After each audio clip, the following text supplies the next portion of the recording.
Have you ever sat down at your own child's dinner table and suddenly realized you no longer belong there? I have. And for me, that moment happened on Christmas Eve. That night, I stood on the front steps of my son's beautiful home in Cleveland, holding a small gift I'd spent 3 weeks making by hand, a gift I would later learn nobody had planned to open. Jason opened the door. The light behind him was warm and bright, but the smile on his face was colder than the snow settling on the porch. "Dad, try not to spill anything tonight, okay? We just finished remodeling." I froze, just for a second. But 1 second was enough. I knew right then that I was nothing more than an unimportant guest in a home that used to feel like mine. Then Heather came gracefully down the stairs. Red dress cinnamon candles burning behind her heels, tapping across the hardwood floor like a slow, deliberate warning. She glanced at the gift in my hand, then at me. Her voice was sweet, the way honey is sweet right before it burns your throat.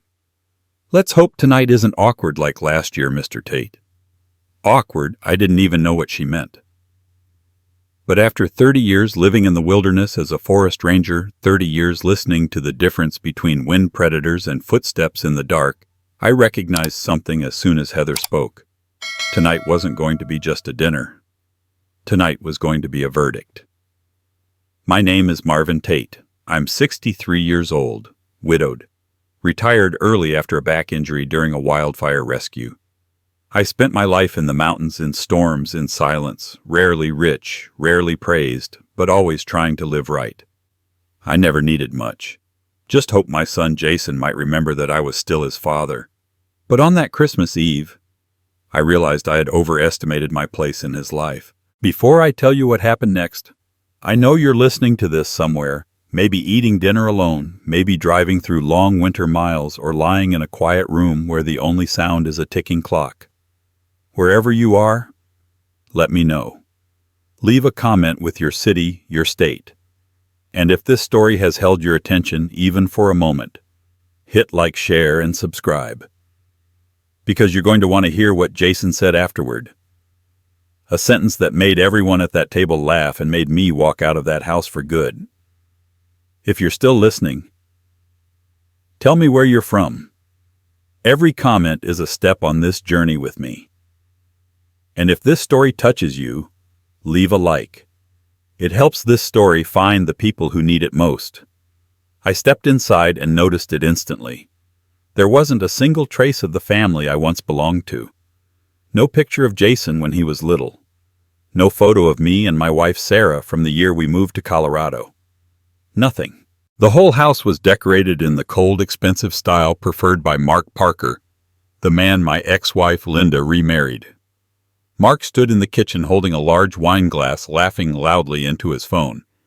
He always talked like the whole world needed to hear how successful he was. "Marvin." He waved like we were some pair of old fishing buddies. "Big night tonight. Jason said you'd be here. Glad to see you out of that cabin of yours." I didn't answer. That cabin is where Sarah and I spent our lives building something real. The way he said cabin like it was a rotting shed hit me sharper than he realized.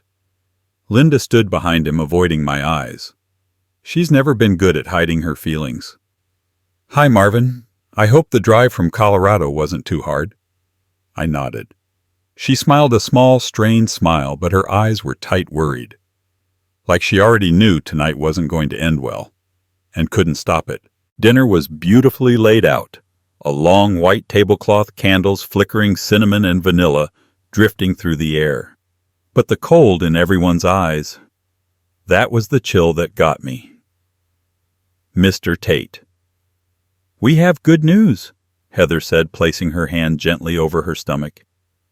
"I'm pregnant." The table erupted cheers, laughter, toasts. Except me. I was happy for the child, of course. Who wouldn't be?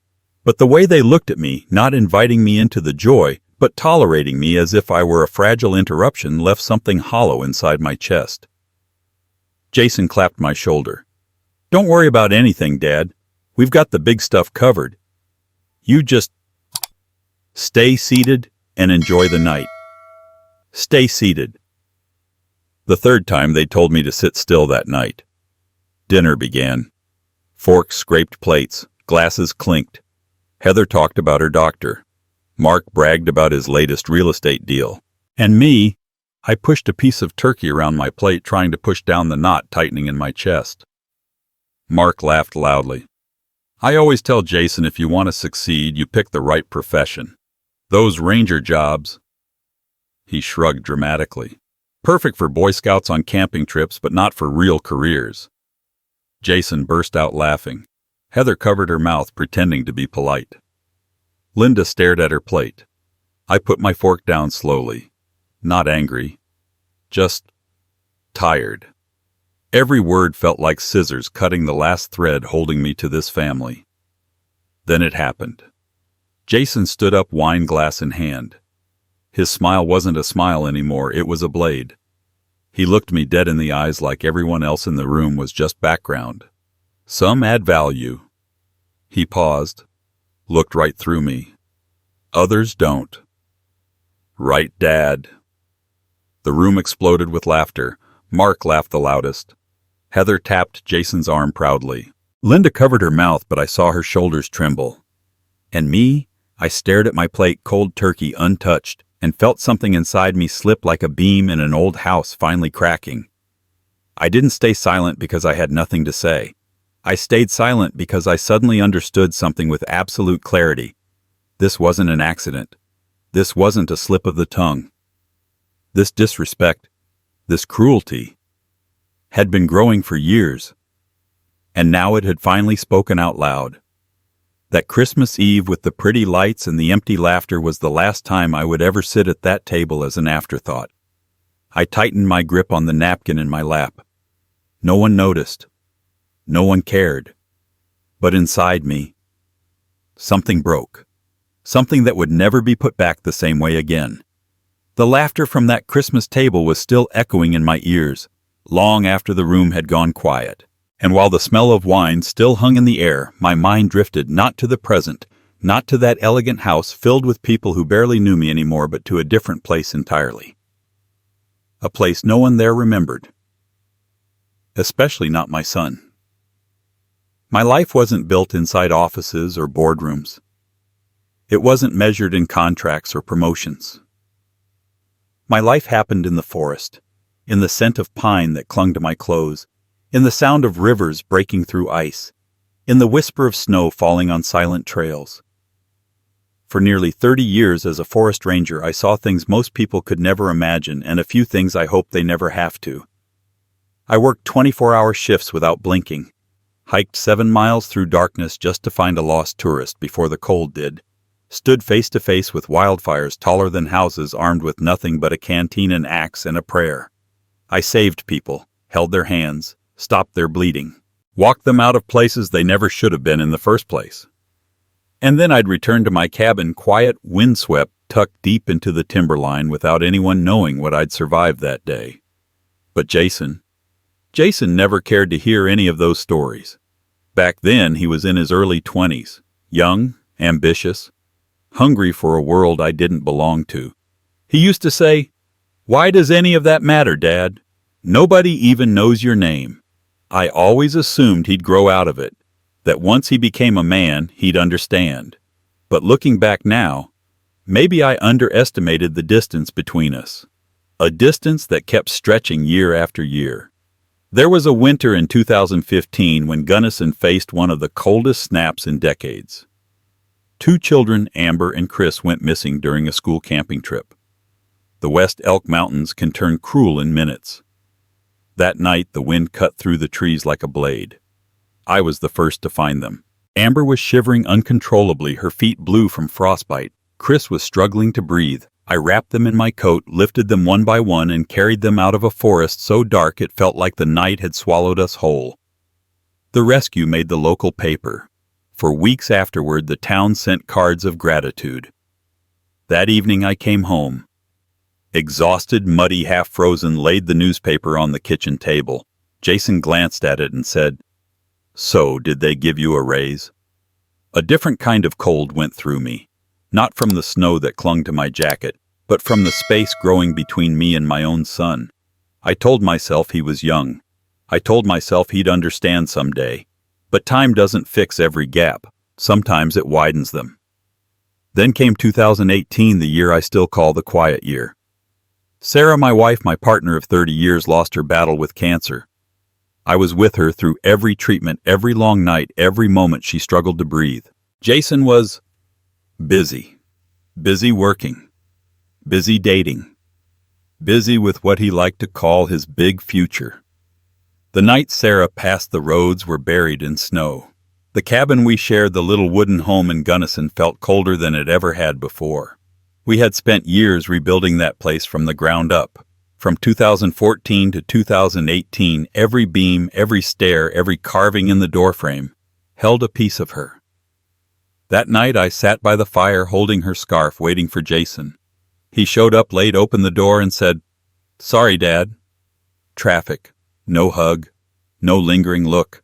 Just the obligatory sentence a son says when he doesn't know what else to say. But I forgave him. Even through the pain, I convinced myself he simply needed space. Now I see that maybe that night was the beginning of his departure from anything connected to me and to his mother. The next year, 2019, I had the accident. I was guiding a group across a frozen slope when someone slipped. I grabbed them before they fell and took the impact myself. The other person walked away fine. My back didn't. The doctor looked at my x-rays and said, "Marvin, this won't fully heal. It's time to retire." Retire. Just like that, my life's work was over.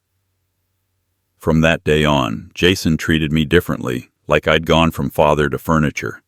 He said without lifting his eyes from his phone, "If you're not working anymore, Dad, maybe it's time you move to Cleveland. That cabin isn't safe for someone your age." The way he said cabin, as if it were nothing more than an outdated shack cut deeper than he'll ever know. That cabin was the life Sarah and I built. Every corner held memories of summers, winters, and love. But Jason didn't see any of that. Then came 2020. Linda, my ex-wife, remarried. I didn't resent her for it. Loneliness can wear down even the strongest person. But when she married Mark Parker, a wealthy, charming real estate attorney with too much confidence and not enough sincerity, Jason changed completely. He started calling Mark Dad, and started calling me father, polite, distant, empty. He spoke in phrases I'd never heard from him before. "You need to live more modern, Dad. Stop clinging to the past. Your time is over." Mark didn't have to do much. Just exist. Just glow with money and success. And Jason reshaped himself to fit the image he thought he needed. I remember a family dinner that year. Mark laughed loudly from the kitchen. Heather was rearranging decorations. Jason bragged about houses, cars, promotions. I tried to join the conversation. I asked Jason, "Do you remember the cabin?" Those summers when he cut me off, eyes fixed on his phone.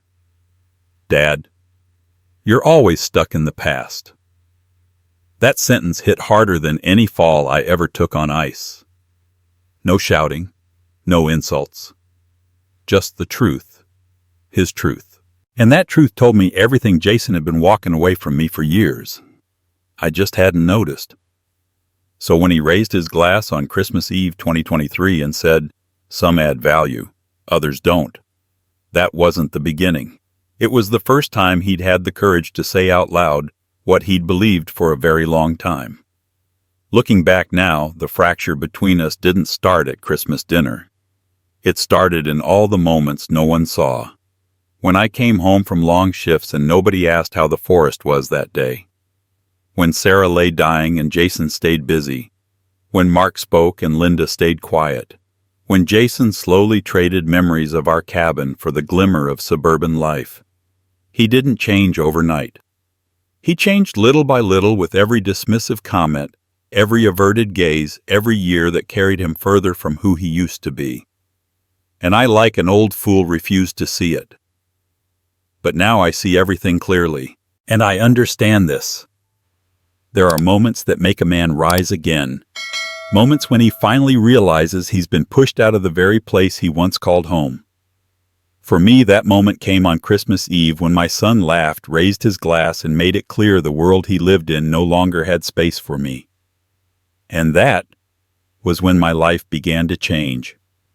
The morning after that disastrous Christmas dinner, December 25th, 2023, I woke earlier than everyone else. Not because I couldn't sleep, but because that house wouldn't let me. It was too clean, too polished, too quiet, the kind of quiet that belongs to places where memories aren't welcome anymore. I walked downstairs thinking maybe I could help clear the table, wash a few dishes, or at least start breakfast. That's what I'd done most of my life, carry the heavy end so others didn't have to. But that morning, for the first time, I realized that this house didn't want my help. Heather was already in the kitchen, standing at the sink with a cup of coffee. Perfect hair, perfect makeup, as if the night before hadn't happened. She smiled at me, a polite smile distant enough to feel like a locked door. "Mr. Tate, you don't need to clean. We've got it handled." I said, "It's all right. I'm just—" She cut me off gently but sharply. "Really? Please sit down. We just had the hardwood floors redone. We want them to stay nice."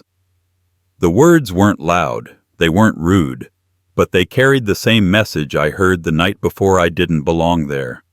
Jason walked in, scrolling on his phone, chair legs scraping the floor as he sat. "Dad, don't mess with anything in the kitchen. Heather gets stressed in the mornings." His eyes flicked toward my old Ranger jacket draped over a chair. "You still keep all that stuff. Looks ancient." Ancient. That was the word he chose for nearly 30 years of service to the mountains and the town that raised him. 30 years reduced to a museum exhibit. I could have said something, but arguing with someone who doesn't understand the value of what you've lived only exhausts you. So I stayed silent. To get out of their way, I decided to check the guest room upstairs, the room they still called Dad's room. I just wanted to see if I'd forgotten anything the night before. But halfway down the hallway, I heard voices. Heather's voice, soft, hurried, excited. "I want to redo that room soon. The baby needs a bigger space." Jason replied, "Yeah, Dad's hardly here anyway. Honestly, does he even need a room? He can crash on the couch." I stopped walking. Not because I was angry, but because of how casually he said it. As if it were obvious. As if my presence, my space, was just something to rearrange. Heather continued, "That room gets the morning sun. It'd be perfect for a nursery. We just need to clear out his things." Jason gave a small laugh. "There's nothing in there worth keeping." Then I heard a third set of footsteps, heavy, deliberate. Mark Parker. His voice came across firm, confident, final. "I agree. He doesn't need a room here anymore. He's older now. Living alone in Colorado is good for him. This space should be for the baby." I didn't hear Linda say a word, but I knew she was standing there silent, head lowered. She always went quiet when Mark spoke. I reached the door of my room and pushed it open. I froze. My bag, shoved into a corner. My coat, folded on a chair like an afterthought. Things that had been on the shelves the night before were gone. The small photo album I'd brought missing. A wooden keepsake box Sarah gave me in 1997, nowhere in sight. There were fresh scuff marks on the wall, a faint smell of new paint. Someone had measured the room either late the night before or early that morning. They had already started. No warning, no conversation, no waiting for me to leave. I stood there surrounded by sunlight and emptiness, feeling something hollow open in my chest. In all my years as a ranger, I'd seen things that froze the heart. A doe searching for a fawn caught in a trap. A family of tourists crying in the dark, believing they'd never make it out alive. Acres of forest scarred black because someone tossed a cigarette. But none of those moments felt quite like this. This was the quiet kind of pain, the kind where someone doesn't push you out. They just erase you and wait for you to notice. Jason entered behind me. I didn't turn around, but I heard his steps fast, impatient. "Dad, don't take this the wrong way. We're just reorganizing. The baby needs the space. You're at the cabin more than here anyway." I asked, my voice lower than I intended. "So, this room isn't mine anymore." Jason sighed, the kind of sigh people give when they think you're being difficult. "Dad, be realistic. The room works better for the baby. You're not here that often." I didn't respond. Then he added, quiet, almost casual, but sharp enough to lodge deep. "And you know what Mark said? Living alone is probably best for you. You don't always have to cling to family." Cling to family. Me. The man who raised him alone for years. Now reduced to someone who clings. I stepped into the hallway. Linda approached from the far end. Our eyes met, and she looked away immediately. "Marvin, Mark only wants what's best. Don't overthink it." Her voice trembled like someone repeating a line they don't believe. I didn't blame Linda. I knew she was trapped between being a mother and being someone's new wife. But silence in the face of wrong can be worse than the wrong itself. I held her gaze for a moment and said, "I'm fine." It was a lie. A lie told so no one would see what they had just broken. When they all left the hallway, I stepped back inside the room. My room, or what used to be mine. Now it smelled like paint and change and decisions made without me. A winter sunbeam slipped through the window, lighting the dust floating in the air. And in that stillness, in that cold, bright quiet, I finally understood something. They hadn't waited for me to leave. They had been removing me from this family for years. One shift in tone, one decision at a time, one silent moment after another. The hallway, the room, the missing objects, the whispered plans. They all said the same thing. "You don't belong here anymore." No one spoke the words, but I heard them clearly, clear as the wind sweeping through the pines in winter. "You're no longer part of this home." I stood in that stripped, echoing room, realizing that the fracture between me and my son didn't begin on Christmas Eve. It began long ago. But that morning, December 25th, 2023, they finally showed it to me in actions. And I could no longer pretend otherwise. After that Christmas morning, I walked out of Jason's house with a feeling I'd never carried before, not even in 30 years of working the mountains. The feeling that I had just stepped out of a place that no longer had a place for me. I drove back to a small hotel near the Cleveland airport. December skies were gray and heavy, and the streetlights blurred into the winter mist. I slept in short bursts, and every time I woke I saw that room again, my things pushed into a corner, the tape marks on the wall, the sense that they were preparing my absence before I'd even left. I thought it would fade.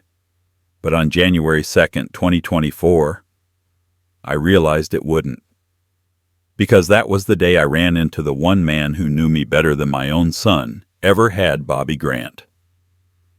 The coffee shop sat on the corner of West 14th, big windows fogged over, shadows drifting behind the glass like people trying to outrun the cold. I took a seat. My old Ranger jacket hung on the back of the chair. Then Bobby walked in, faded ball cap, steaming cup in hand, that wide laugh of his echoing through the room. "Marvin Tate, you look like you just hiked through a blizzard, brother." But the smile never reached his eyes. I said, "Feels about right." He sat down, and in an instant his face shifted from warm to serious.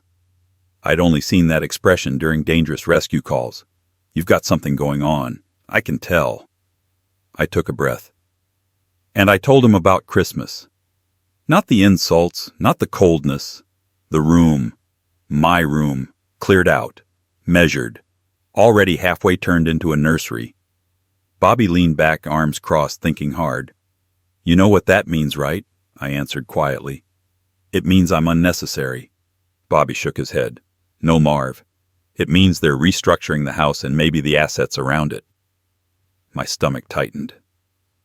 "What are you saying?" He set his cup down, his eyes sharpening.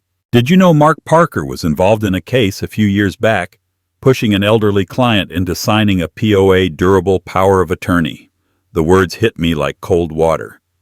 POA, I repeated. He nodded. That's the kind of paper that gives someone control of your finances, your decisions. I'm not saying that's what they're planning, but... He leaned in. Has anyone in that house hinted that you should get your paperwork in order as you get older? I froze. I heard it in my mind. Mark's smooth, practiced voice. When you're older, having clean paperwork makes things easier for the kids, helps avoid conflict. Back then it sounded reasonable, harmless, responsible. Now, under Bobby's gaze, it sounded different, like a suggestion with a destination.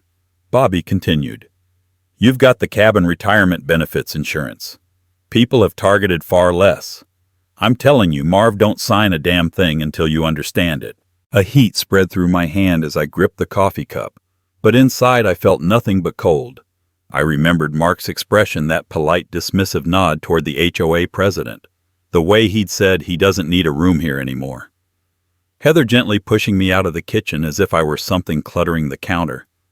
Jason calling my life outdated, my work irrelevant, me stuck in the past. The way he used Dad for Mark but Ba distant and formal for me. The little comments Heather made about my medical appointments. Jason asking to double-check my insurance policies. Mark's offhand remark about how older people shouldn't hang on to complicated assets. All the things I ignored. All the moments I excused. Now they formed a picture. Clear as tracks in fresh snow after a storm. A shadow. A shadow shaped like a POA hovering behind me for a long time without me noticing. Bobby leaned closer, voice lower. You've always believed in family. I know that. But sometimes, family is the easiest place to get blindsided. I've seen too many cases. Wealthy folks, broke folks, doesn't matter. Anyone can be a target. I stared at the falling snow outside the window. Everything looked frozen, swallowed by white. I whispered, Jason would never do that to me. Bobby didn't reply immediately. He just watched me, eyes filled with something between pity and fear. Marv, are you sure Jason is still the same boy you raised? I didn't answer, because in my mind, two versions of him stood side by side. Jason at 8 years old, boots, muddy face, bright, laughing as he chased squirrels around the cabin. And Jason, last Christmas Eve, raising his glass, cold smile on his lips and saying the words no father should ever hear. Some add value, others don't. I couldn't make those two boys match. Bobby put a hand on my shoulder. You don't need to decide anything right now. Just be careful. And Marv, don't sign anything. I nodded, though my head felt heavy. When we left the coffee shop, a bitter wind slapped my face. Bobby gave my shoulder a firm pat. If things get weird, call me. Don't go through this alone. Then he walked off, his silhouette fading into the winter fog. I stood there long after he disappeared, feeling something in my chest sink like a stone. Driving back to the hotel, I couldn't shake the feeling that someone or something was following me, not a person. A thought, a suspicion, a dark shape trailing behind every step I took, a shadow with Mark's voice, with Heather's smile, with Jason's cold silence, with the sentence, he doesn't need a room here anymore. For the first time in my life, I wondered, when did I become someone they wanted to set aside?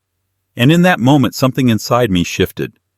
Quietly, coldly, slowly, like embers beneath old ash waiting for the right wind. A wind that, though I didn't know it yet, was already on its way. I left the coffee shop after talking with Bobby, but my mind didn't leave his warning. Just one sentence, but it followed me for days like wind whispering through winter pines. Marv, don't sign anything. Quiet, sharp, cold. Cutting deeper the more I tried to shake it off. 3 days later, I understood why he sounded worried, and it had nothing to do with Jason, nothing to do with Heather, nothing to do with the nursery.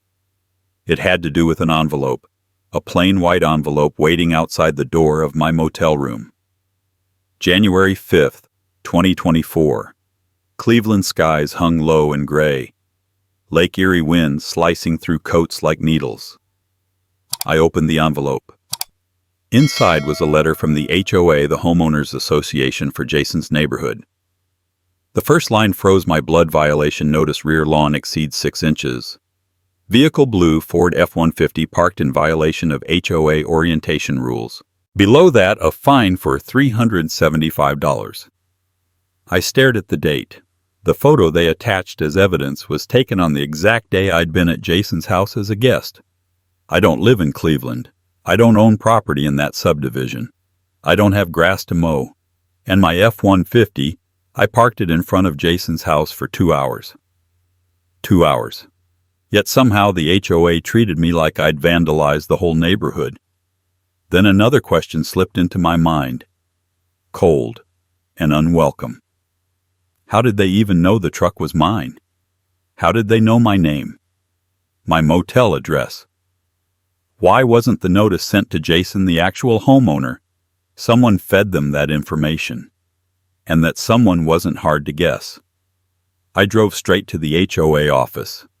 It sat in a spotless plaza, all steel glass, and the kind of cold design suburbs love, places where nothing has personality, but everything has rules. Inside, the air smelled like printer toner and disinfectant. I could hear keyboards clicking, phones buzzing, doors shutting softly behind me. The HOA president, Dennis Rudd, a man in his 50s with half-rimmed glasses and a permanent bureaucratic squint, looked up as I approached. His smile was polite but hollow, the kind you give someone you already plan to fine. Mr. Tate," he said, "about the violation letter. Nothing personal. We just maintain standards in this community. I asked what standard fines a truck that was parked for 2 hours." Dennis flipped through the papers. A blue Ford, older model. Several residents found it aesthetically disruptive. Also, vehicles must be parked facing the house. Yours was reversed. I looked at him, trying to figure out if he was a human being or just a walking rule book. "I was a guest," I said calmly. "I don't live here."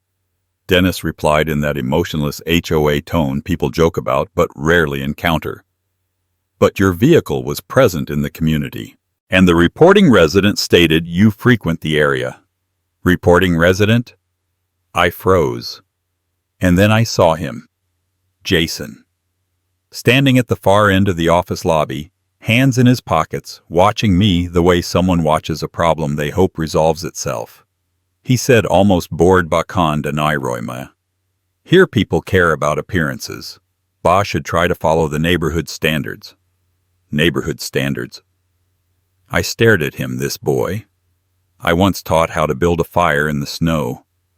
This boy I carried on my shoulders through the forest trails. This boy I saved from a bear one summer when he wandered too far.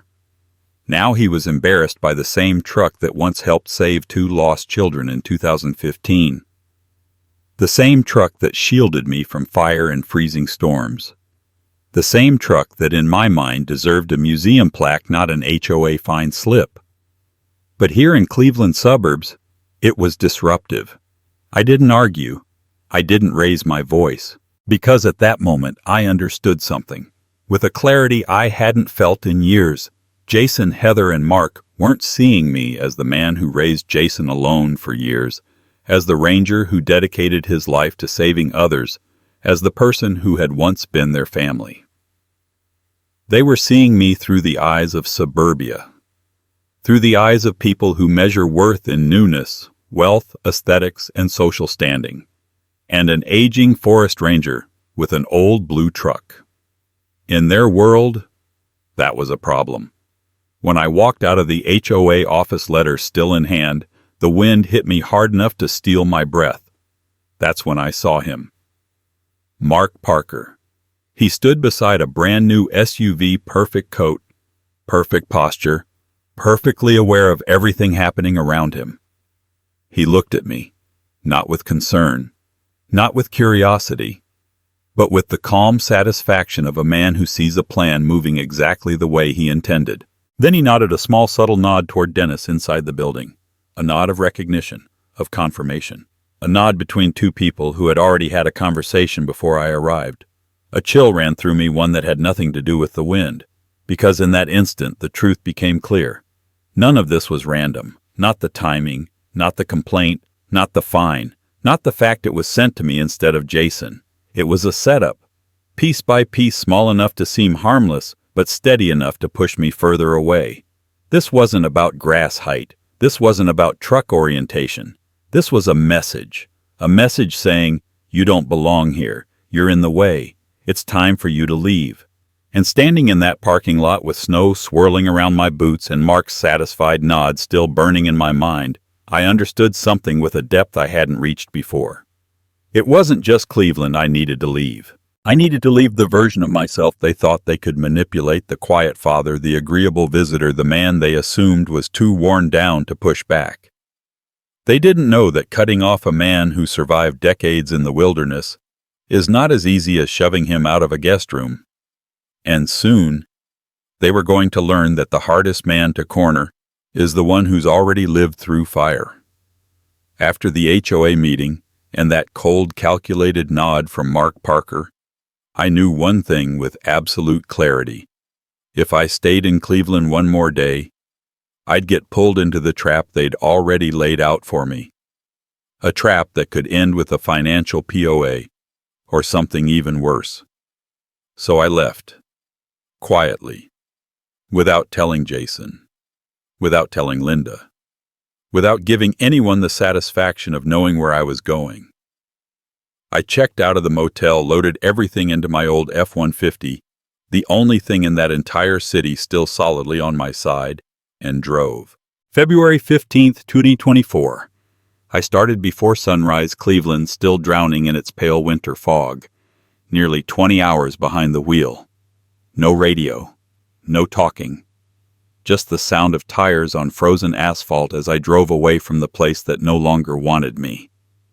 And toward the only place that never turned its back. Gunnison, Colorado.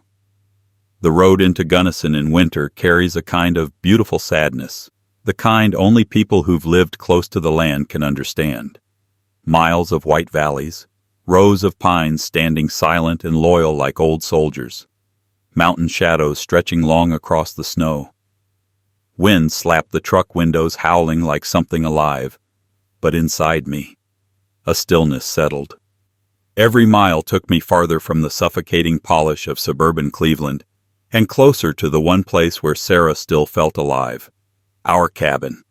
Not big, not modern, not the marble and stainless steel luxury Jason bragged about, but real. A place Sarah and I built piece by piece, wood nails, sweat seasons.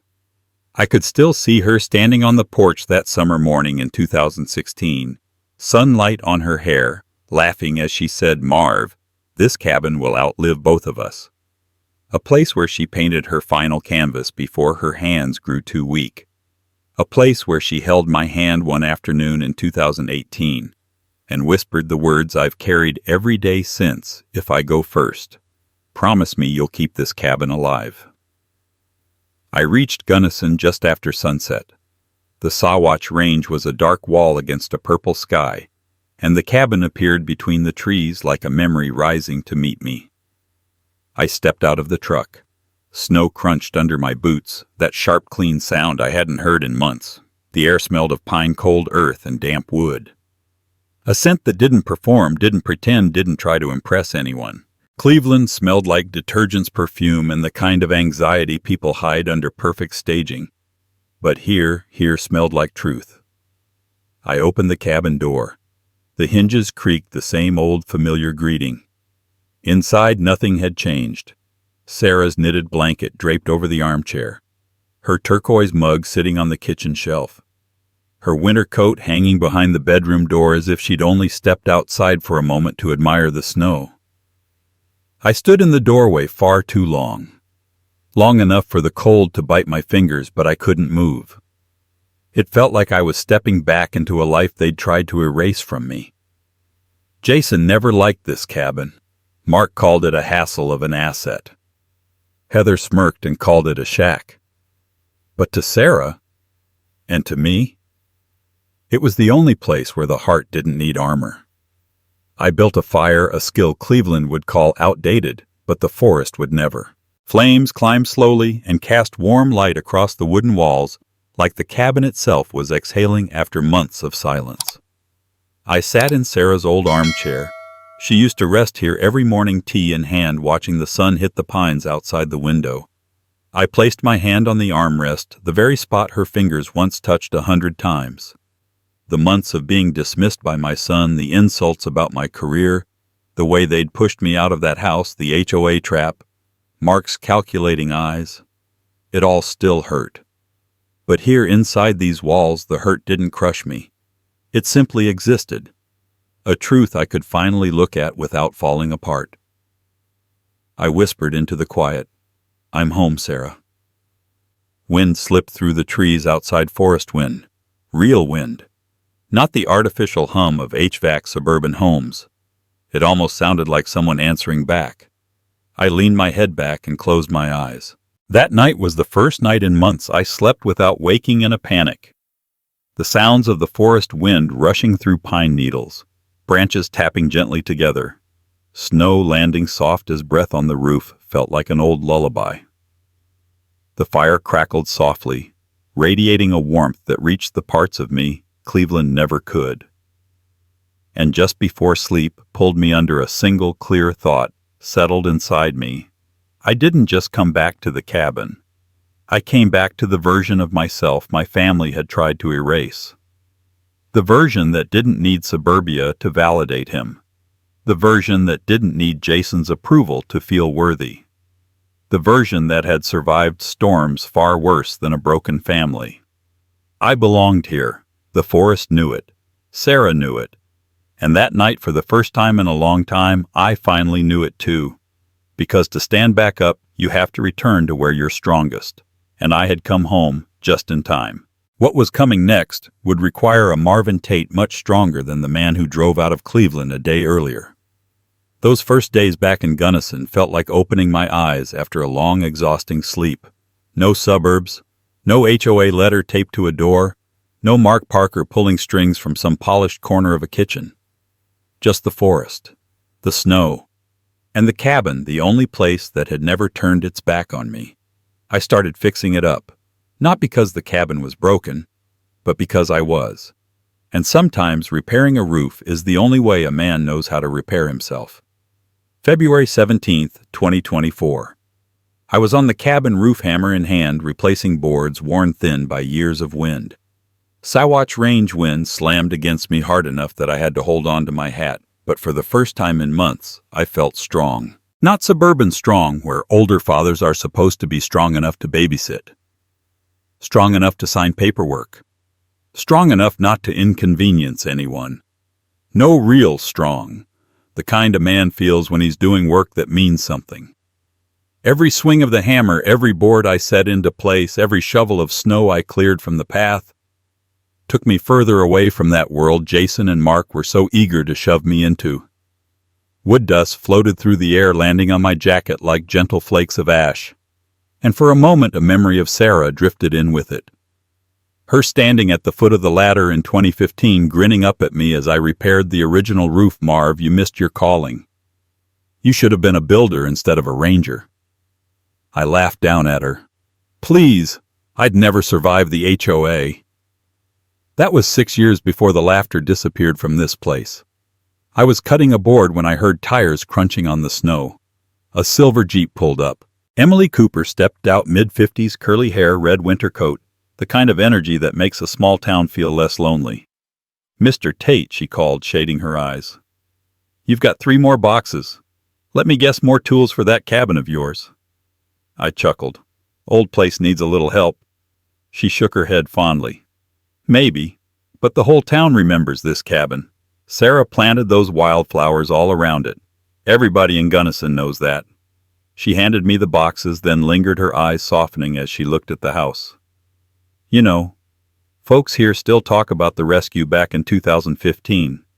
Those 2 kids, Amber and Chris. If you hadn't found them, we'd have lost them."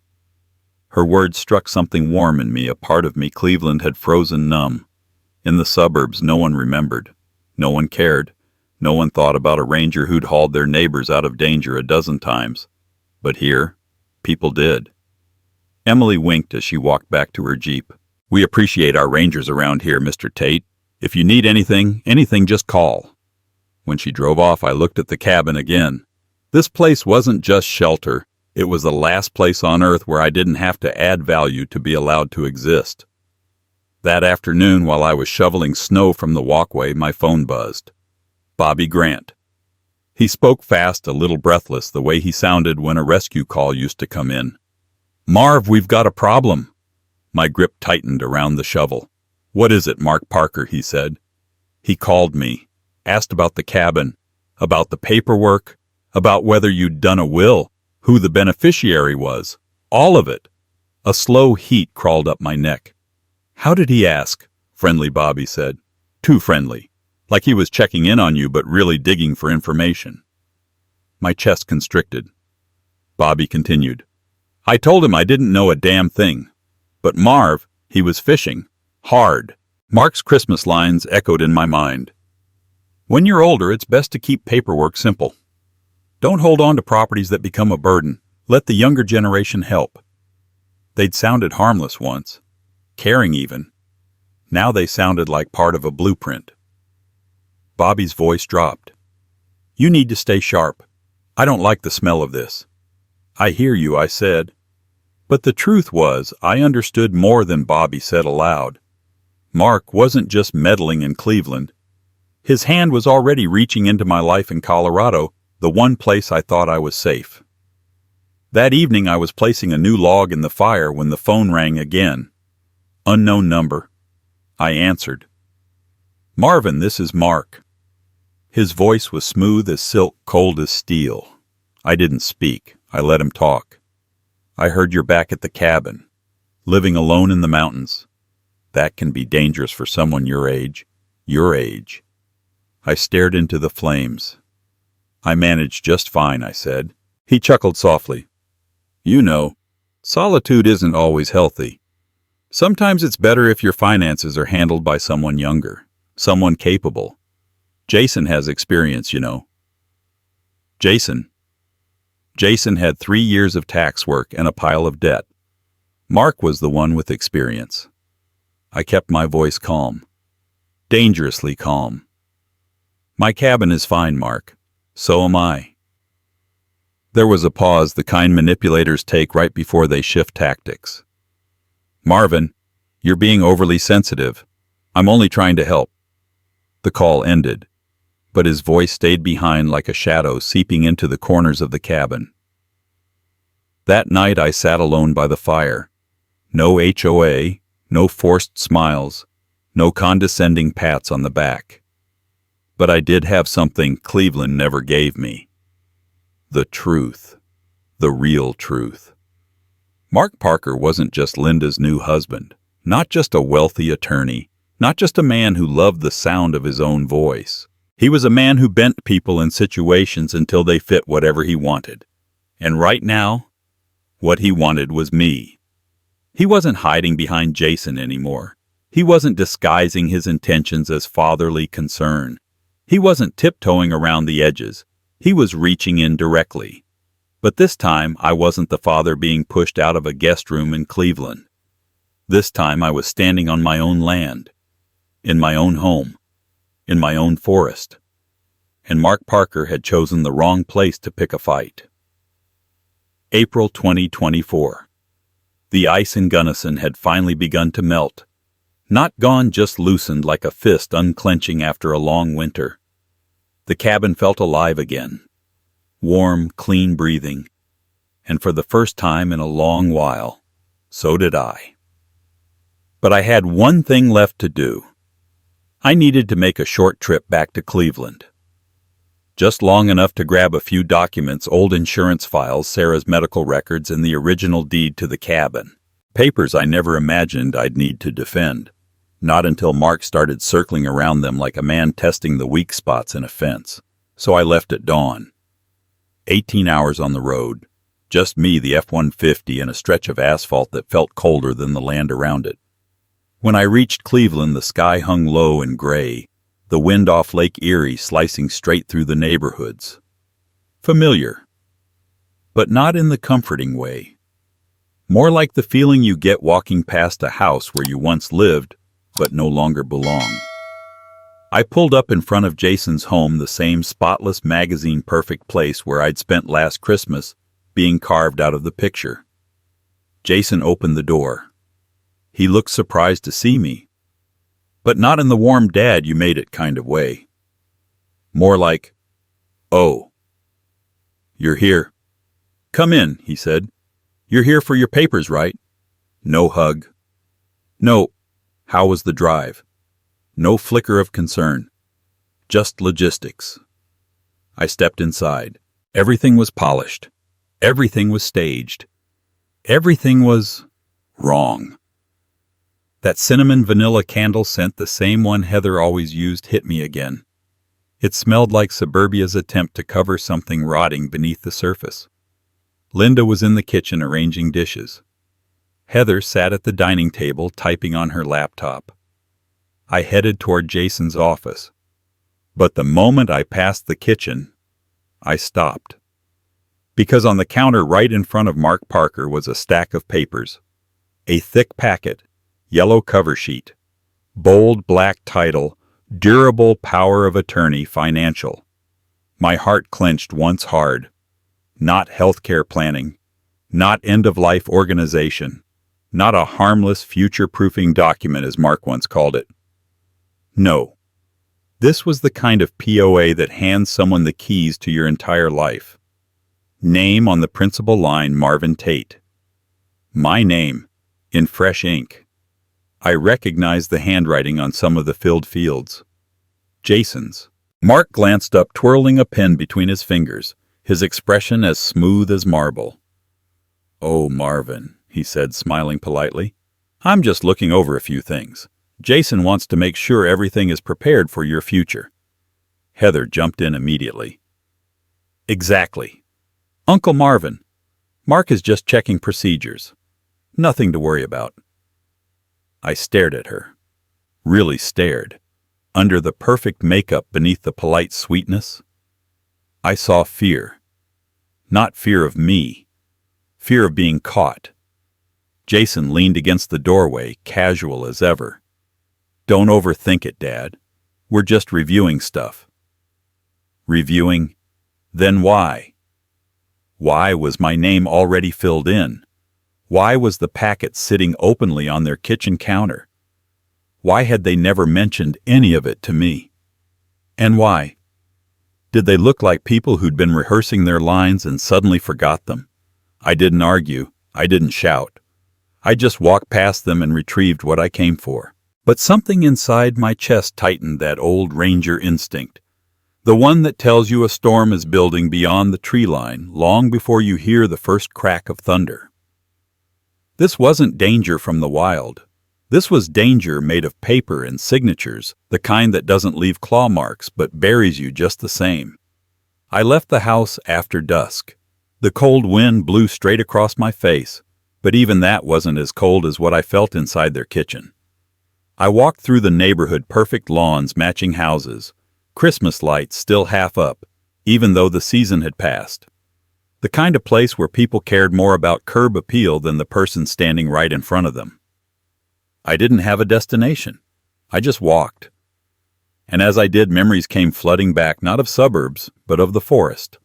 Hauling lost hikers out of snowstorms. Descending a ravine on a rope to reach a trapped kid. Dragging an unconscious tourist out of a burning cabin.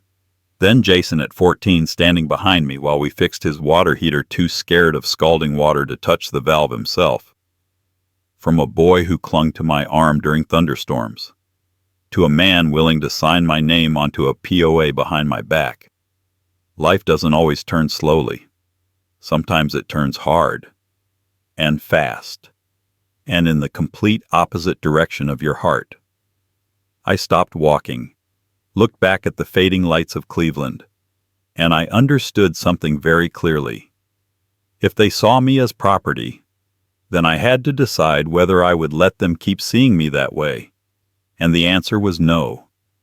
A hard, bone-deep no. I sat in the driver's seat of the F-150 for a long time. Hands on the wheel, cabin papers on the passenger seat. Then I muttered to myself, not loud but firm, "No one decides my life for me. No one. Not Mark. Not Heather. Not a HOA board. And painful as it was, not even Jason." I started the engine. The truck shook loud and unapologetic, a sound suburbs hate but mountains understand. As Cleveland disappeared in my rearview mirror, I pulled out my phone, typed a message to my old attorney in Gunnison. "I want to set up an irrevocable trust. Move everything into it, cabin savings insurance. Lock it down. No one touches anything but me." Message sent. I exhaled. For the first time in months, my chest loosened. I wasn't waiting for someone to save me. I was saving myself. The kind of man the forest had shaped me to be was finally resurfacing. And the flame in me, that small steady flame, shifted its color. Not anger, not vengeance, resolve. This time, I would not allow myself to be erased. Time moved faster than I expected. After leaving Cleveland and returning to my cabin in Gunnison, I spent almost a year repairing things.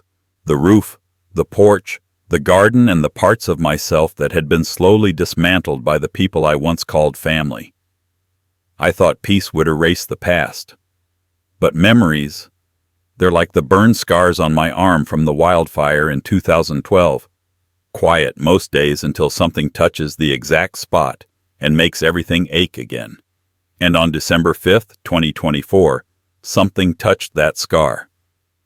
Jason called. "Dad, we want to have a small family meeting before the baby arrives."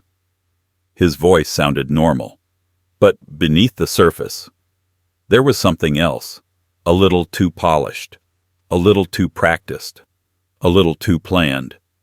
I thought for a moment, then agreed. Part of me wanted to see what they were building behind my back, and part of me needed to face whatever truth waited for me. This time, I didn't drive 1,000 miles. I flew, because I wasn't bringing hope or trust with me anymore. Just clarity. Jason's house was the same beautiful, spotless, lifeless.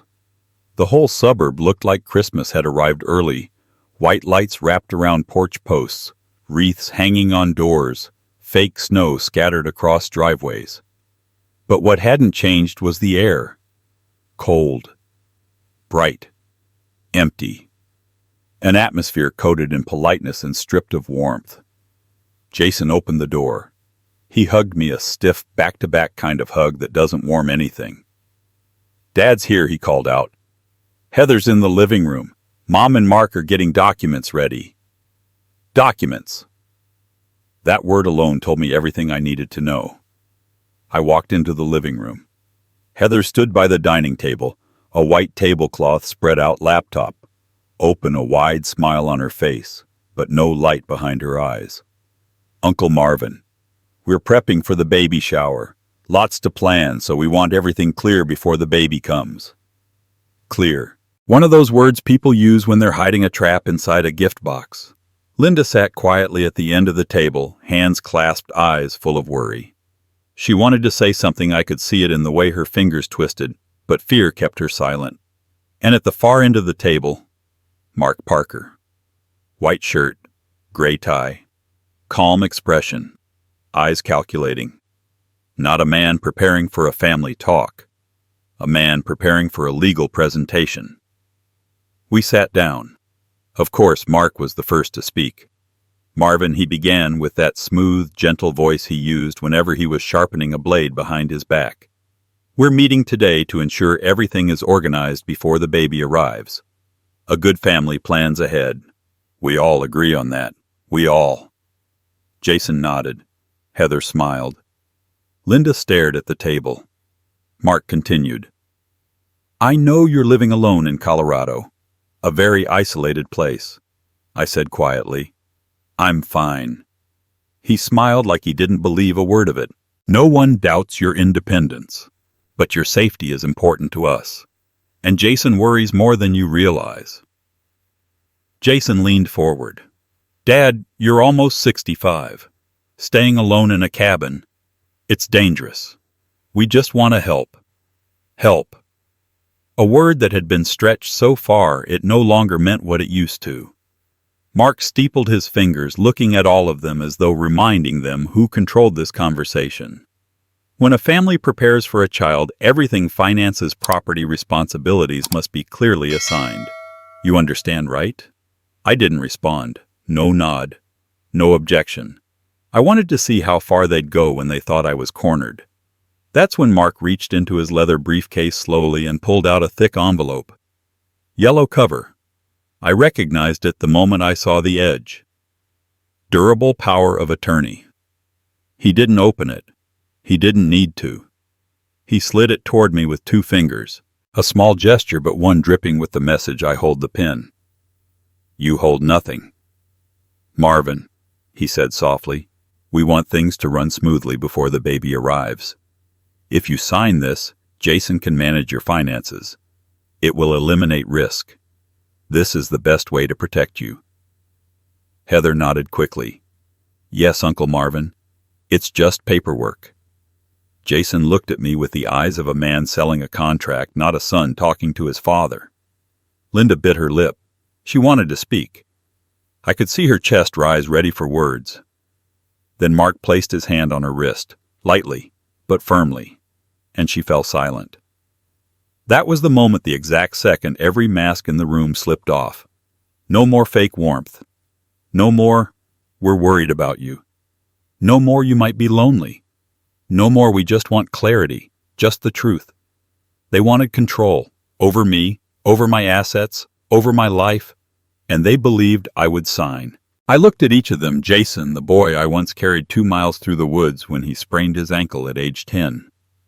Heather, the woman who called Sarah's cabin a shack that should have been torn down. Linda, once my family, now a shadow afraid to speak. And Mark, the man who thought I'd be the easiest catch of his career. I looked at the envelope one last time. Then I said 4 words, I'm not signing anything. Silence. Cold, bone-deep silence. Mark raised an eyebrow. Jason opened his mouth, then shut it. Heather looked around nervously, like she'd forgotten her part in the script. Linda closed her eyes. I stood. No arguing, no yelling, no explanations. Just stood. Because sometimes standing speaks louder than shouting ever could. I walked toward the door. No one followed. Not because they respected my choice, but because I wasn't a part of their plans anymore. I stepped out onto the porch. Snow drifted softly from the sky. Christmas lights blinked along rooftops, pretty but hollow. And I realized something very clear. Family can turn their backs. Loved ones can betray you. But justice, if you want it badly enough, you can create it yourself. And from that moment on, this story was no longer about me running from them. It became a story about preparing for my return. A return they would never see coming. Christmas of 2024 arrived with a kind of cold I had never felt in Cleveland before. Not the cold of snow, but the cold of houses glowing with warm lights while the people inside had long lost their warmth. December 24th. Jason invited me to Christmas dinner. The invitation felt less like a gesture of love and more like a final act of politeness before a door closed for good. But I went. Not to reconcile. Not to belong again, not to be forgiven. I went because some chapters need to end in the same place they began. The house looked exactly like last year, the garland, the candles, the cinnamon scent, the perfect decor that never touched the heart. But one thing had changed. I no longer walked into that house with a trembling heart. I walked in as someone who finally understood the power of standing back up after being humiliated. Jason opened the door. A thin smile. A shallow greeting. Dad. You made it. Heather came down the stairs, one hand on her pregnant belly, her voice sweet but missing any real warmth. Uncle Marvin, next year the nursery will be so beautiful. We've remodeled everything. Baby deserves the perfect space. The nursery. My old room. She was reminding me quietly, deliberately, that the space once meant for me now belonged to the future they cared about more. Mark stood near the dining table holding a glass of red wine, face calm, eyes calculating like a director waiting for the final act of his play. "Marvin," he said smoothly, "we worry about you. Living alone in a cabin that isolated. It's not safe for someone your age. Your age." I'd heard that phrase all year, mostly from people who had never spent a single night surviving the cold the way I had. Linda carried out a tray of food, avoiding my eyes. She looked exhausted, the kind of exhaustion you see in someone who's lived too long in a marriage where their voice no longer matters. We sat down. The clinking of silverware echoed through the room, forced uncomfortable. Jason swirled his wine. "Dad, we just want what's best for you. Living in that cabin alone, it's not stable." Heather added, "Baby deserves a healthy grandfather, not someone who's difficult to manage." Manage? They weren't even trying to hide it now. Mark set his glass down slowly. "Before the harsher winter sets in, you should reconsider some decisions. There are documents to sign that would make things smoother for everyone. You understand, don't you?" That tone. The same one Jason used last year when he raised his glass and said, "Some add value, others don't." The same arrogance, the same entitlement. But this year, I wasn't the silent man at the end of the table. I placed my fork down, pressed both palms lightly on the table. Then I stood up. Not angry, not shaking, just steady. Steady in the way 30 winters in the mountains had taught me to be. Every eye in the room locked on me. The temperature felt like it dropped a few degrees. I spoke slow and deep. I came tonight for one reason. To say exactly 3 things. Heather swallowed hard. Jason straightened. Mark folded his arms. Linda trembled. I reached into my coat pocket and pulled out a small stack of papers, not the POA they were expecting. 1. I've moved every asset into an irrevocable trust, from the cabin to my savings to insurance. Everything is transferred. And the trustee isn't Jason. It isn't Linda. It's someone independent. Mark's eyebrow twitched. Jason's eyes widened. I continued, "No one in this room has access to a single dollar of mine. 2. The cabin is fully restored and protected under lifetime ownership. Legally locked. It can't be sold, can't be reassigned, can't be leveraged, not even after I'm gone." Heather sank back into her chair. 3. I'm not signing a POA. Not now, not ever. I looked directly at Mark. I know you drafted another copy. I know you contacted Bobby. I know you pushed the HOA. I know every step you took. Mark didn't speak, but the mask he wore all year fell apart right there in front of me. Then I took one more thing out of my pocket, a photo. Sarah, standing in front of the cabin holding little Jason. All of us smiling, real smiles, the kind that suburb perfection can never duplicate. I placed the photo in the center of the table. "Jason," I said quietly, "I was never a burden. But you chose to walk away from me." The room froze. Linda covered her mouth and cried. Jason flinched like a boy caught lying. Heather stared at her hands. Mark's knuckles turned white around his glass. I put on my coat. "Every Christmas you've told me I don't belong here. Tonight, I finally agree."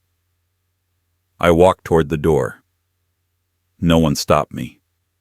No one said, "Dad, wait." No one reached for my sleeve.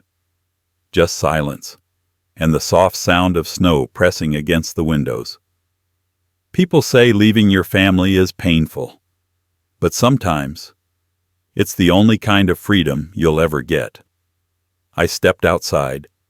Snow fell on my shoulders, melting like all the things I had held on to too long. My old F-150 sat under the streetlights.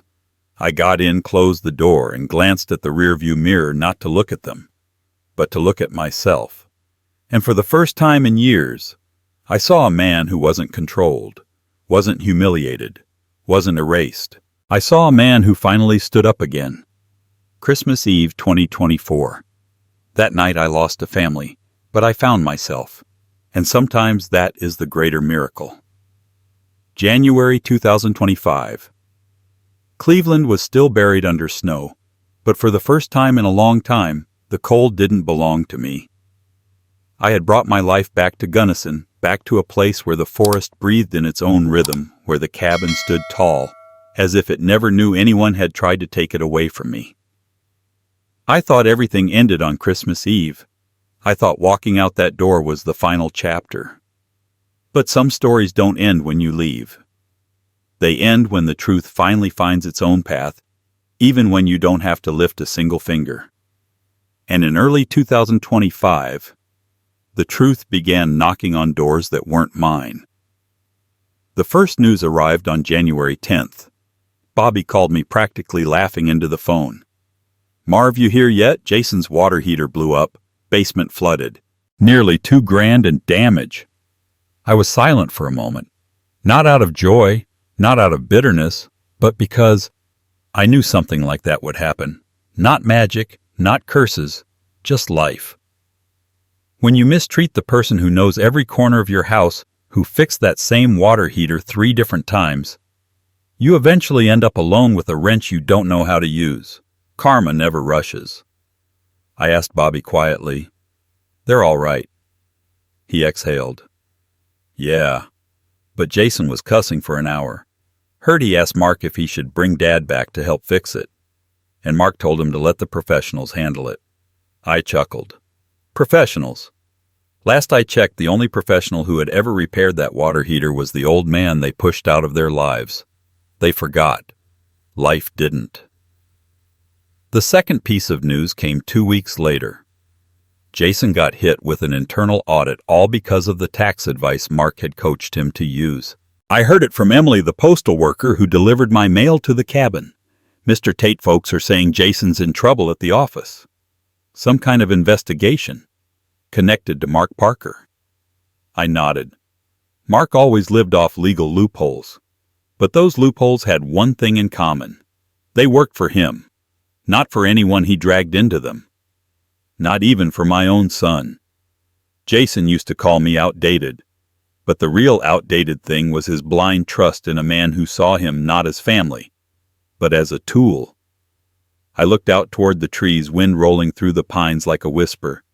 Some lessons don't need your help. People learn them on their own. Then it was Heather's turn.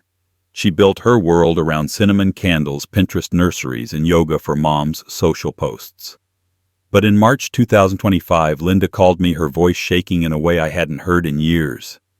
"Marvin, Heather's exhausted. Baby's colicky. Jason's working overtime because of the audit. Mark isn't helping. Everything is falling apart." For the first time in years, there was no pride in her voice. Just fatigue. The kind that grows inside someone who finally realizes the man they trusted never planned on protecting them. Linda's voice cracked. I'm sorry for being silent for so long. I know Mark was wrong. I know Jason treated you unfairly. But I was afraid to speak. And now, I regret it." I pressed my hand gently against the cabin wall, the wood Sarah once sanded with her own hands, and I said softly, "Linda, I don't blame you. Not because I was being noble, but because I had already stood back up. Forgiveness, I learned, is not a gift for someone else. It's a way to finally put down a weight you've been dragging behind you for years." The fourth piece of news arrived in late April. Mark was officially under investigation for a series of questionable real estate transactions. Part of it came from old clients, part from Jason, who had no choice but to tell the truth during his audit. Karma didn't knock on Mark's door. It tore the whole door off its hinges. Meanwhile, my life became peaceful in a way I didn't know I still deserved. Every morning I opened the window of the cabin and let the mountain wind hit my face, a feeling suburb air fresheners could never imitate. I shoveled snow, fixed fences, helped an elderly neighbor chop wood. In the afternoons I taught the local kids how to build a fire, how to read the wind, how to survive if they ever got lost in the forest. Skills Jason once called outdated. But those kids looked at me like I was telling them stories from another world. Emily sometimes left homemade bread on my porch. No note, no fuss. Just quiet kindness, the kind that tells you you are not as alone as you fear. Then in late June I received a letter. 2 names on the envelope stopped me cold: Amber and Chris. The 2 children I rescued in 2015 when they were lost in the woods. I opened the card. Inside, written in uneven handwriting, Mr. Marvin. We never forgot the night you found us. We're grown now. But you'll always be our hero. Thank you for saving us. I sat down on the cabin steps, the card trembling just slightly in my hands. In life, people can forget you. Children can treat you like a burden, and men like Mark can try to erase you from your own story. But your real worth is not something anyone can take. It lives in the things you've done, the people you've helped, the fears you've conquered, and the tiny hands you once carried out of the dark. Reading that card, I finally understood. My value never left. I had just been standing in the wrong house, and now I had found my way home. Karma never needs to run.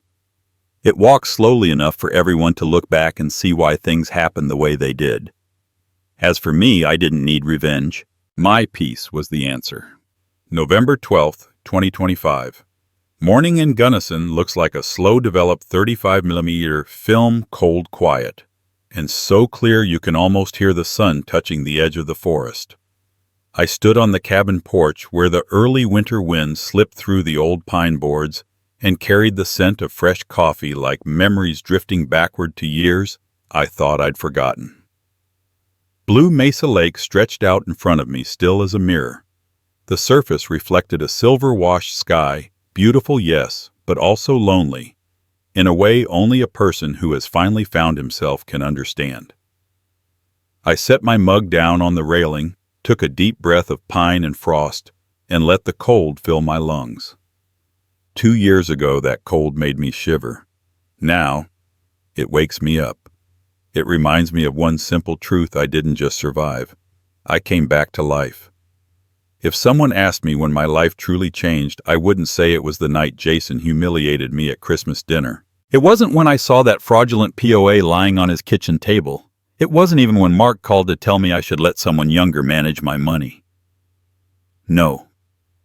My life changed the moment I opened the cabin door on the first day I returned to Gunnison and heard the wood creak beneath my boots as if Sarah herself were standing there whispering, "You're home." From that day to this one November 12th, 2025, I've taken a long, winding road just to return to the place that always belonged to me. My coffee was still warm, but what I felt even more was the quiet peace settling in my chest and softening all the way into my fingertips. A peace no one gave me. A peace you can only earn through loss, through pain, through choosing to walk away from a place you once called family. I thought of Jason not with anger, but with the steady calm of someone who finally sees clearly. Sometimes you have to leave so the people who stayed can see what they lost. I thought of Mark, a man who wrapped manipulation with politeness. He's drowning in investigations now. That mask of decency cracked exactly the way masks like his always do. I thought of Linda, her voice breaking when she apologized for staying silent too long. I forgave her not to lighten her load, but to finally set mine down. I thought of Heather, the woman who once wanted to turn my room into a nursery. Now she's struggling to rebuild herself after a year filled with things no one posts online. But above all, I thought of me, of the man who once sat in his son's dining room surrounded by polite smirks and a single sentence that cut deeper than any blade. Some add value, others don't, right? Dad. That sentence once stabbed me straight through the heart. Today it's just a scar, and scars are proof that healing happened. I stepped down from the porch. My boots sank gently into the thin frost on the wood. Every step felt deliberate, grounded, as if the cabin itself whispered, "Everything I kept for you is still here." In the corner of the porch sat the wooden chair I built this past summer. Sturdy, quiet, mine. I sat down, leaned back, and let the cool sunlight rest on my face, soft, still, and steady, just like my life now. I reached into my coat pocket and pulled out something that has traveled with me the entire way. A photograph, faded at the edges, slightly bent, the colors soft like a memory you don't want to sharpen. Sarah stood in the picture, her hand resting on Jason's shoulder when he was just 7. And I, younger, smiling, stood beside them, not knowing that one day that smile would become the farthest memory and the closest one all at the same time. I stared at it a long while, long enough for the morning light to shift from cold white into a warm egg yolk yellow that softened everything it touched. I whispered just loud enough for the wind to hear Sarah. I did it. Not revenge, not proving myself, not fighting for control. Just finding myself again, the man Sarah loved, trusted, and left this cabin to like a final blessing. I took a sip of now cool coffee, set the photograph on my knee, looked out across the wide blue lake stretching farther than the eye could follow. And I realized life doesn't need to get back on track. It just needs to move in the direction that lets you breathe. Sometimes the bravest thing you can do is walk away from a place that makes you shrink, so you can walk toward a place where your shoulders loosen and your lungs fill, and you can finally say, This is who I am. I know you're listening to this from somewhere out there, maybe a small kitchen, a quiet garage, an office after a long shift, or a place you don't feel you belong anymore. And if my story has reached you, I want you to remember one last thing. Your worth is not defined by how others treat you. Not by their words, their looks, their cold dinners, or their turned backs. Your worth is something you decide when you stand up, when you walk out, when you choose a place that deserves you. If you've made it all the way to this point, leave a comment telling me where you're listening from, which city, which state, which little corner of the world. And if this story touched something in your own life, hit like and subscribe. Not for me, but for you. To remind yourself that no matter your age, no matter who hurt you, no matter what you've lost, life can start again. Anytime you choose to step forward. My name is Marvin Tate, and this is my new life.